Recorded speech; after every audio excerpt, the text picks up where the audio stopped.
بسم الله الحمد لله والصلاة والسلام على رسول الله. السلام عليكم ورحمة الله وبركاته.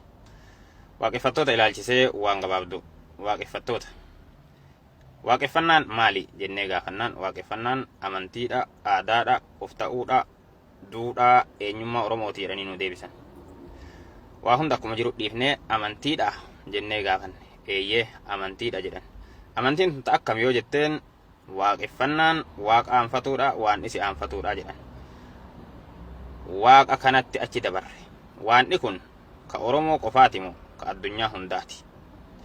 Yoo waanni kun ka addunyaa hunda uume tahe akkamitti Oromoo qofaaf amantii waaqeffannaa jedhu kenneef? Sabni biraa ka Oromoo ta'ee hin uumamin eegaa waaqeffannaan amantii dhugaa taate seenuu danda'a jennee yoo gaafannu waaqeffannaan duudhaa Oromooti, mallattoo eenyummaa Oromooti, sabni biraa seenuu hin danda'u nuun jedhan.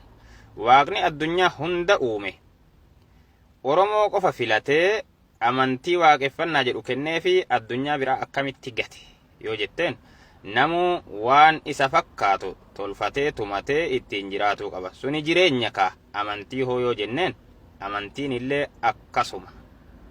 Warri jedhan tokko lamaa miti.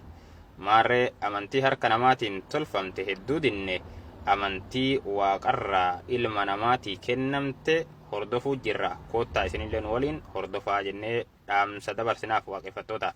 Rabbiin maal jedhe?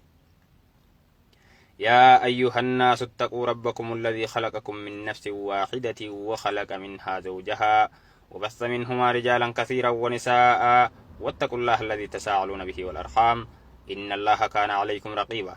يا إلمان نما فرنجي عرب قراج أدي يا إلمان نما جدي يا ربين يا إلمان نما جدي يا هند الدنيا كانت نما أني نما جدي في يامو يامي ani namaa miti yaamsi kunnan ilaalu namni jette diduu dandeetta yookaan ragaa qabatamaa barbaadattee gara amantii rabbiin ilma namaa hundaa ergeetitti seenuun filannoo kan keeti.